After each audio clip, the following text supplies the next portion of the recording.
for listening to Uncle Sam's Soccer Podcast, keeping you up to date with the latest in American soccer. And don't forget to subscribe.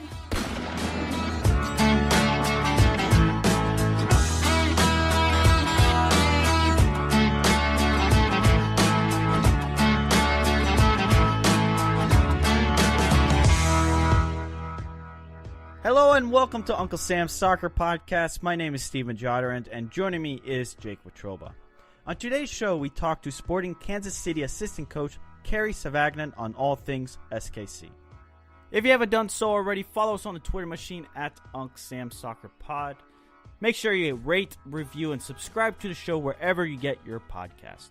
Now, let's get to today's episode.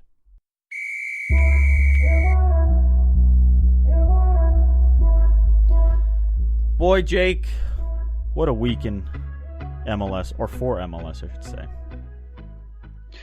Yeah, Steven, it's been a week. Certainly not a good week for MLS as things go for the league in CONCACAF Champions League, but it's definitely been a week. Yeah, listeners, come back. The next couple of days, we'll discuss more of the news surrounding Major League Soccer. But let's talk about Sporting Kansas City, Jake, and they're kind of one of those clubs that at times stay under the radar, but they have had some great success and can easily be one of the staples for MLS. Yeah, they're kind of the measuring stick in MLS as things go for success. They're consistently relevant. When was the last time SKC was truly bad or not a contender in for MLS Cup? They're kind of like the poster child for the little club that could.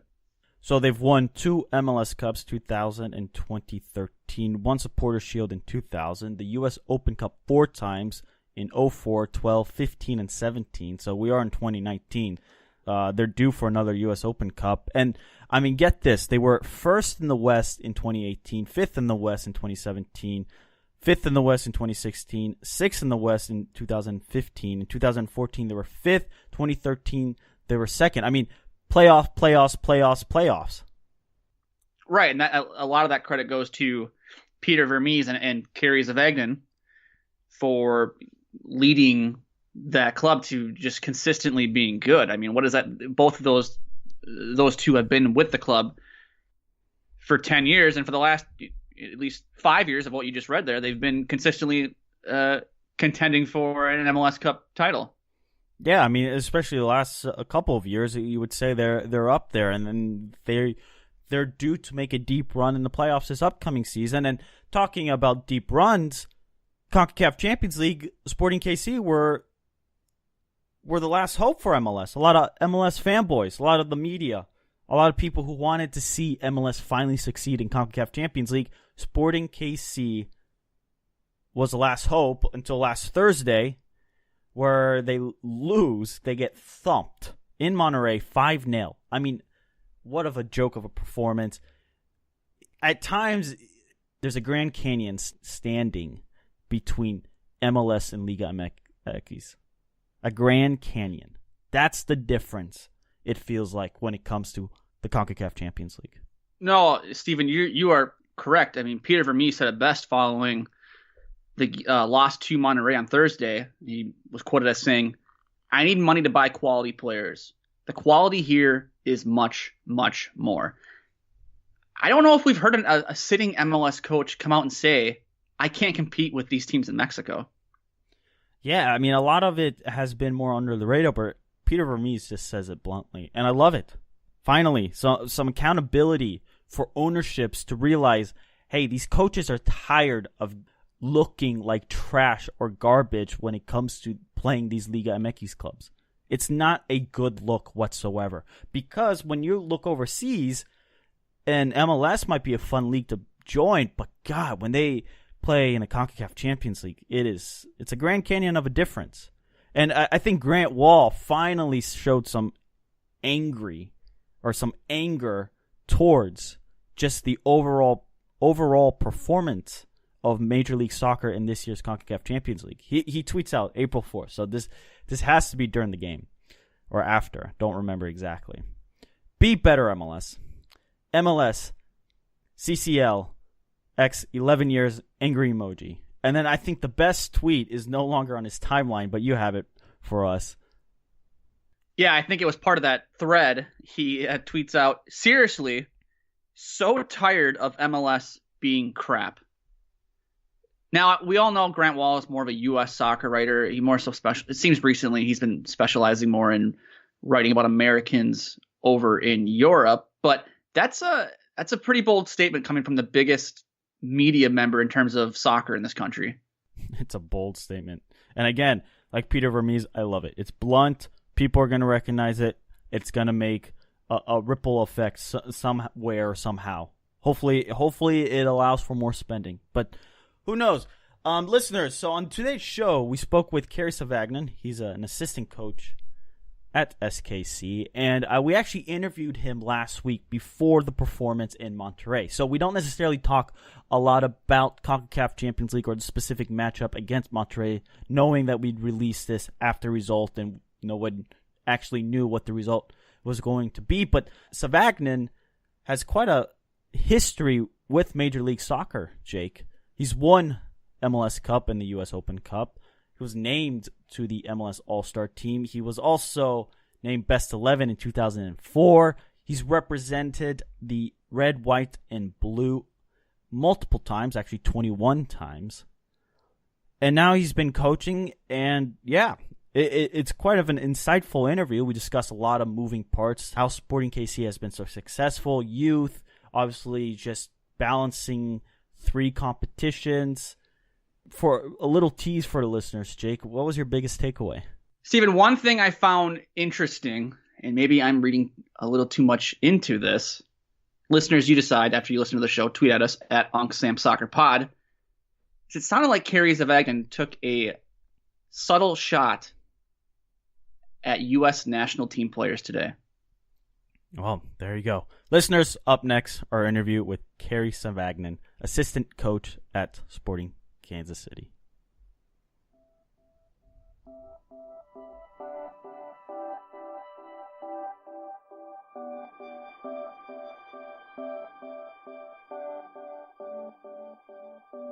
Joining us on the show right now is Sporting Kansas City assistant coach Kerry Zavagnin. Kerry, how are you doing today? Great. How are you? Kerry, we're doing great, and let's get straight to it. And I really want to go back to the early days of MLS when you were playing. You won MLS Cup, you won US Open Cup. You were also named to the MLS All-Star team in 2004 and Best 11. But talk about your experience in the early days of MLS. I think going back to those days, I remember going into the combine down in Fort Lauderdale, much different than what it is today. A lot of overage players trying to make their way into an up-and-coming league. And so when I joined in 97, it was still just basically a paid amateur-type league. It was trying to get its feet on the ground, trying to establish itself in the landscape of professional sports. And I think in those early years, as players, as coaches, as staff members, our prime focus was trying to grow the league, and at the same time, for a lot of American players, really trying to establish themselves and carve out a professional career, because there weren't a lot of opportunities up until the point, obviously, unless you go over to Europe. So the game in the United States was much different than what we see it today. Nevertheless, in order to establish yourself as a major sport, you really have to go through those early years. The NFL did it, the NBA did it, Major League Baseball did it. So it was those early years that I think really paved the way for what we see today. And if it wasn't for the owners and it wasn't for the people that were financially invested and emotionally invested, of course we wouldn't have the league that we have today. But as a player, I would say that it was a great opportunity, a great experience, but to reflect back on it when you think of what it was then versus today, I believe there's very little comparisons outside of there are 2 goals and a ball. Kerry, this might be kind of a loaded question, but you alluded to this in your answer about Americans just trying to make a name for themselves in a young league. Would you say it's it was easier then for Americans to break into MLS than it is today? I don't know. I would say there were certainly a lot more opportunities, but back at that time, I remember there were 5 designated players for a few of the years in the league, just so that you could round out rosters and make sure that you had some sort of a quality product. A lot of aging veterans that had very good careers outside of the United States were coming in, and whether it was the Roberto Donadonis of the world or the Carlos Valderramas of the world, those were players into their 30s that we don't see today when we talk about designated players. So that has shifted a little bit. As for the American player, I would say, yeah, certainly there was potentially more opportunities, but I would say that in today's game, there's more opportunities when you consider the academy and the pathway to the professional game. There are more opportunities for Americans to play at a higher level. Kerry, I'm curious to know, what was the hardest part to overcome as a player in the early parts of MLS?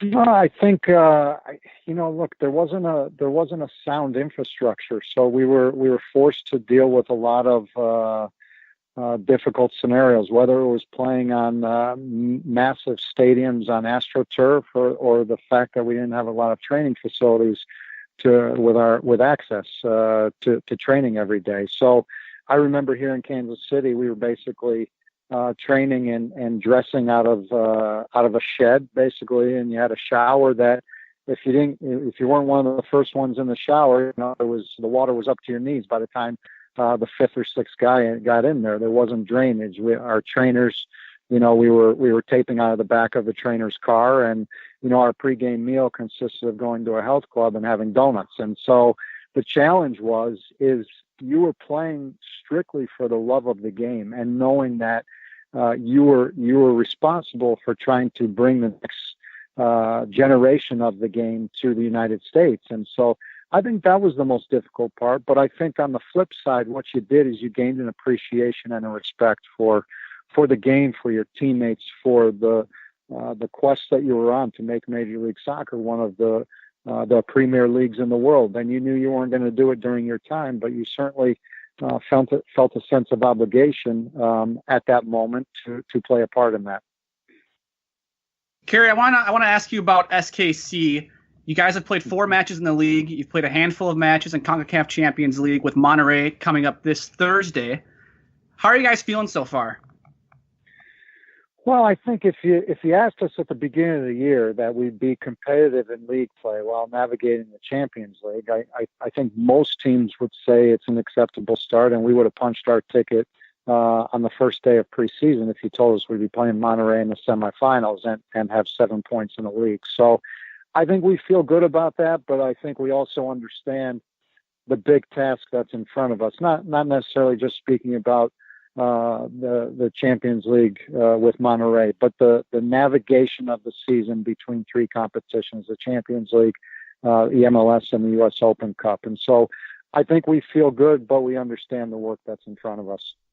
In what ways has Sporting KC dealt with those 3 competitions and navigating them successfully?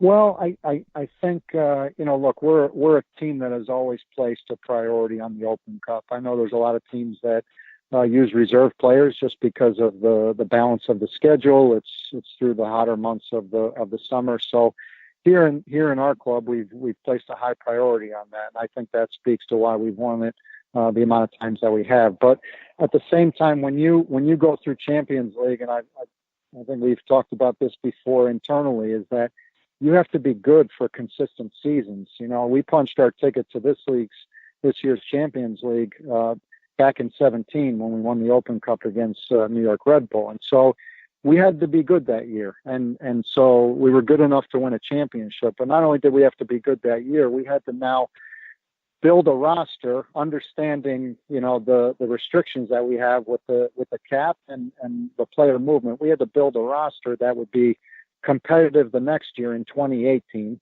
and then really try to reach the high point of being able to be competitive in all 3 competitions in 2019. And I think that takes a lot more of kind of a long-term view when you're putting this kind of path together, because I think there are clubs that go into this thinking, well, we're going to build the team to win this year. We want to build it to win the MLS Cup. But then if you're not careful about it, you can really put yourself in a bad position come the following year. And in order to do well in Champions League, in order to win Champions League, you really have to be maximizing your roster in that year, but knowing that you had to be a pretty good team in the years prior.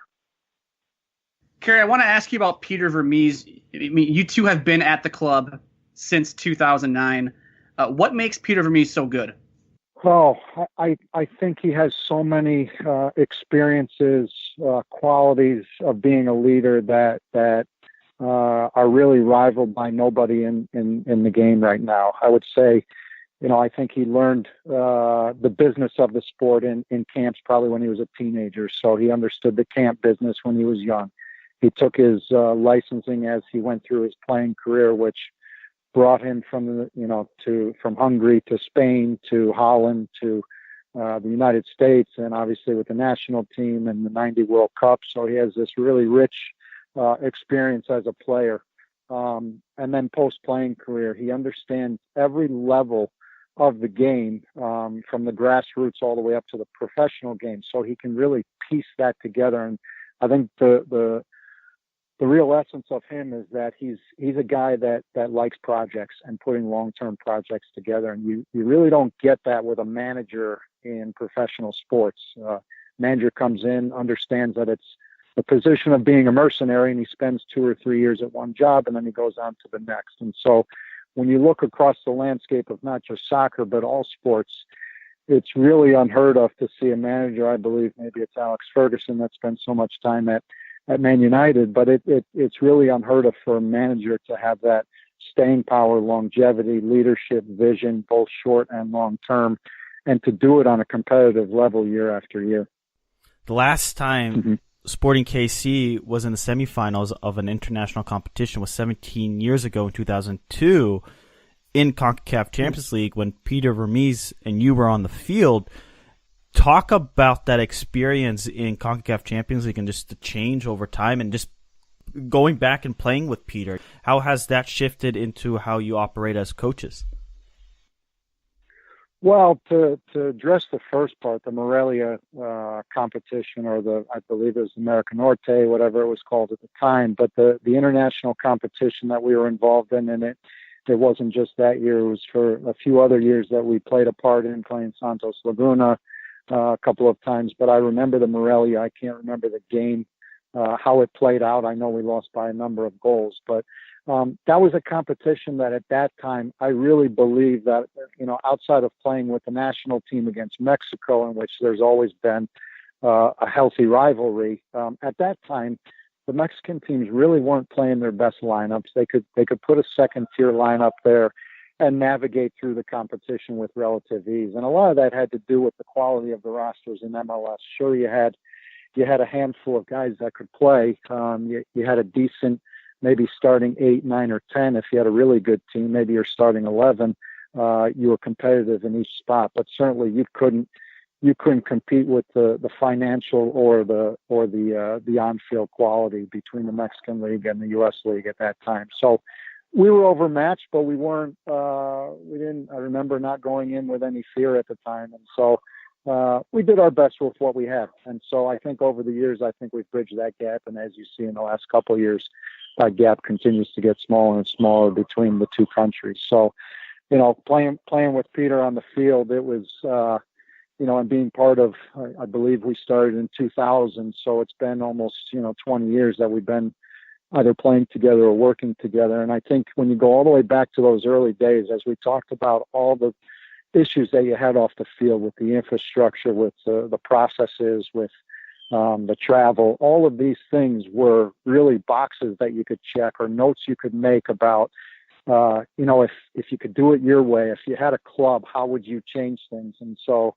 everything from the bus arriving to the airport to pick you up, what time it would pick you up, where it would pick you up from. We were talking about those things as players at that time. So it really wasn't anything new when we took over the positions of now being able to make these decisions. So of course, led by him in his mind and how he thinks about the details of things. I think that's what it was like playing as a player, but those things carried over onto the field in terms of how the team would play, what you would need to do, how you would train them. And so this has been a 18, 19-year process of trying to get better each and every year, but starting with a really analytical foundation that many years ago. We heard Brad Friedel talk about how MLS players don't have much pressure, quote unquote, in today with no promotion relegation. Can you talk about, some of the pressures that coaches face today? You can look at what a lot of clubs do. They don't really play much of their youth prospects, where SKC, you guys seem to be doing that more than most clubs do. Can you talk about why SKC's philosophy might be different than another team's? Well, it's tough to speak about, individual clubs outside of ours. I could say what we do, not saying that this is the way to do it. There are many ways, but from the beginning, and obviously you have to take into account the consistency of the staff, as I was alluding to the strengths of what Peter brings to the table in terms of having a long-term vision. You really have to be bold enough to go through some trying times and to be brave enough to stick with your guns, whether it be your core value system and making difficult decisions and standing by your core values, or really clearly defining your idea of play and the idea of your game and what kind of players, what kind of people you're going to bring into the club, and then relying on your academy to really build players into your system and how you want to see the game played. And so if you don't have that foundation, if you don't have that culture, it makes it really difficult, and you're really shooting from the hip from time to time when it comes to when things don't seem to be going right. So it's not easy to refer back to what is your backbone, what is your foundation. And so I think that's probably been one of the strengths that we have. We know who we are. We know what we do well. We know that we have to improve. We know that the league, as you were talking about, the pressures that are on coaches, we see a lot of international coaches coming into the league, a lot more money coming into the league, a lot more teams coming into the league, which inevitably leads to a lot more volatility. Not everybody's going to make the playoffs every year. In the first couple of years, 10 out of the 12 teams made the playoffs. And when you make the playoffs, you think you had a good year. So early in the league, 2 teams had a bad year and 10 had good years. So the perspective on things has changed dramatically. And as more teams come into the league, as more money comes into the league, I think that just adds to more competitiveness, but also more volatility. And so each and every club is going to do it different. Each and every club, they may play their older players. They may not put emphasis on the academies or the younger players, while other clubs may do it the other way around and really try to build young players into an already strong foundation. Kerry, as a coach, tactically speaking, what have you seen that has changed the way MLS has played out tactically? Well, I think the game continues to evolve, and I think as more minds and players that have played the game at a high level, and players that have played over in Europe, as we expand our horizons. Certainly in the coaching arena, the young American coaches are continually developing. And when you bring experienced international coaches in, it just pushes you to be better. And so the competitiveness of the game from a tactical perspective continues to grow. You can see games on TV between 2 teams in MLS that at the end of it, you could say, that was a really well played game by both teams. And at the same time, we still have games in this league that you'd rather turn off after 15 minutes. So I would say that the game is growing. It's getting better. Tactically, it's evolving. Teams and coaches are becoming more sophisticated in their strategies and their tactics. So it continues to grow. But the culture in our country, we're starting from almost 100 years behind in other places around the world. So there's naturally you're a little bit behind, but I would say the rate at which we are growing is much faster than what I would have anticipated in the early years of this league. Kerry, you made 21 appearances with the national team throughout your playing career. Can you tell us some of your fondest memories with the national team? Yeah, I think one of the greatest parts of being part of the national team at that time, and Bruce Arena had done a fantastic job as a manager there. And so I would say that being a part of that group when it really meant something special to be part of the United States national team, I think that was probably one of my proudest moments. It was a strong group who competed for every roll of the ball in every minute of every game. And I think that was what people appreciated about the national team at that time, despite the fact that, of course, you're going to get criticism that we didn't possess the ball as well, or we weren't as sophisticated as other teams, and that goes to the maturity of the league and the players that were playing in the league at that time. But I would say that the best moments, of course, were the highs of beating Mexico, the highs of qualifying for the World Cup, and every time you step out on the field that you're proud to represent your country. So that's what I remember from my time with the team. Well, Kerry, we really appreciate it. And just best of luck with the CONCACAF Champions League and US Open Cup and MLS play. We look forward to seeing Sporting KC on television and whenever they come into town. Great. Thanks for having me, guys. I appreciate it.